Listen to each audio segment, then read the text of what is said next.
बलूचिस्तान के इलाके नसीराबाद में रेलवे स्टेशन नल के करीब ट्रैक पर धमाका हुआ, जिससे रेलवे ट्रैक का 3 फीट का हिस्सा उड़ गया। पुलिस के मुताबिक कुछ देर बाद जाफर एक्सप्रेस को उस मकाम से गुजरना था जिसके आने से पहले धमाका हुआ। स्टेशन मास्टर के मुताबिक पेशावर से कोयटा जाने वाली जाफर एक्सप्रेस को डेरा मुराद जमाली स्टेशन पर रोक दिया गया है। बलूचिस्तान के इलाके नसीराबाद में रेलवे स्टेशन नल के करीब ट्रैक पर धमाका हुआ, जिससे रेलवे ट्रैक का 3 फीट का हिस्सा उड़ गया। पुलिस के मुताबिक कुछ देर बाद जाफर एक्सप्रेस को उस मकाम से गुजरना था जिसके आने से पहले धमाका हुआ।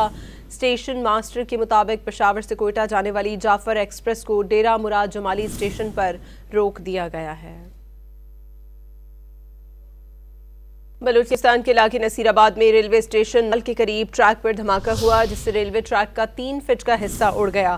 पुलिस के मुताबिक कुछ देर बाद जाफर एक्सप्रेस को उस मकाम से गुजरना था जिसके आने से पहले धमाका हुआ।